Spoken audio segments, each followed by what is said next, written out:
What's happening guys, Dan Debenham here, and today we are doing a little trick in Photoshop which will save you guys an absolute fortune.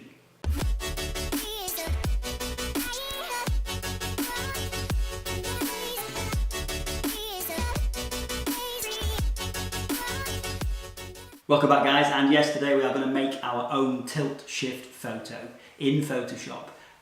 You don't need to buy a £2,000, £3,000 tilt-shift lens. You can do this from within Photoshop using the same sort of blended effects that are used in other photos. It effectively saves you an absolute fortune and you can get a great effect from it.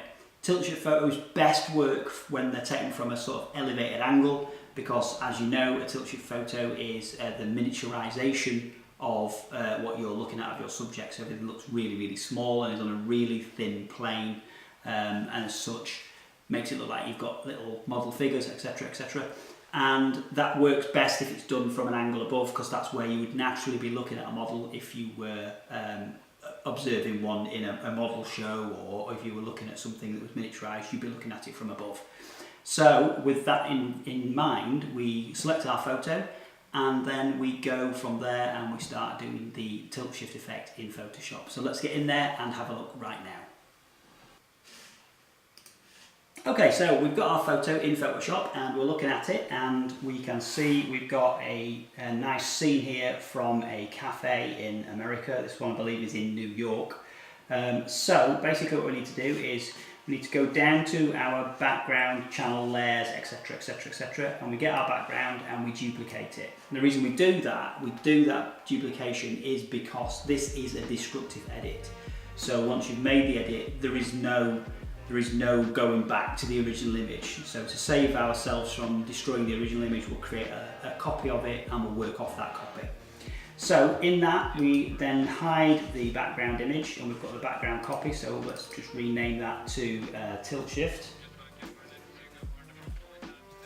As we do, there we go. And what we've got now is we've got an image we can work on.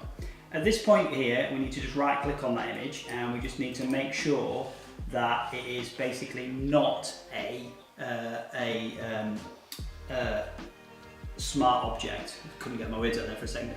We need to make sure it's not a smart object, because you can't apply the quick masking effects, which we're going to use, to a smart object. So the image has to be rasterized. If it isn't a smart object, you don't need to rasterize it. If it is a smart object, if you just right click on it and click rasterize image, which is around here, rasterize layer. So we've done that already because we know that that's what we're going to do. From that point on, you can do two things.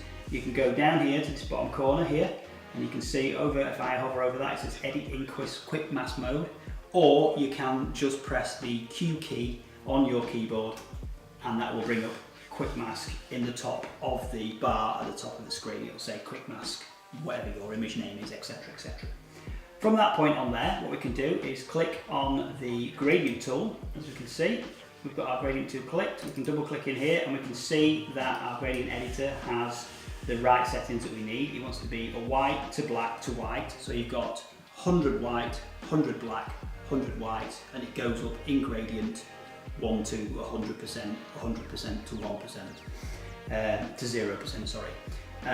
And the reason for that is all the white stuff is going to be transparent and all the black stuff is going to be the bit that we actually mask out. So that's going to be the layer that we see that we mask out. So as you can see, that black line, that is going to be the bit that we mask. So we click OK on that, that's all cool, we're good. And now what we've got is we've got a little cross. Let's just put that up there so you can see we've got a little cross. What we're going to do now is, you can also see that now we've got quick mask mode, we've got red on our layer, and that indicates that it is a quick mask mode in operation. So you know which layers have got that in operation on, because you can use more than one layer if you need to. But in this case, we've just got the one layer. So let's have a look and see what we do from here. So effectively what we can do is we can grab and we can just drag a line onto our image, and you'll see a red portion of the screen appear. Now that is what is going to be in focus in our layer, in our image. That is the bit that we're going to show in focus.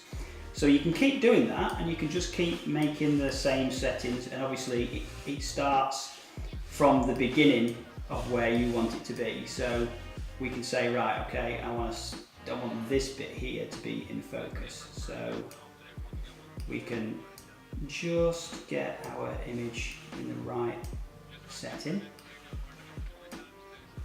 Nearly there, not quite. That's looking all right. That's looking pretty cool to me. I quite like the fact that that whole street bit there is going to be in focus, is going to be the bit that we're looking at. And it's at the right angle, and it's at the right place, it's the right area that I think it will look okay. So from there, what we can do then is we hit Q again on our keyboard, and we end up with the marching ants around. And that is basically our mask. Effectively, that's what we've got. We've got a mask set up from that. From there, what we can do is we go to filter, we go to blur, and then we go up to lens blur, and click lens blur, and then whoosh, it's done. So let's just zoom back into that a little bit. Let's just change the blur radius slightly to maybe a little bit heavier. Okay, I'm not going to go too mad with this. The trick is here is not to go crazy. Don't do too blur, don't do too little blur.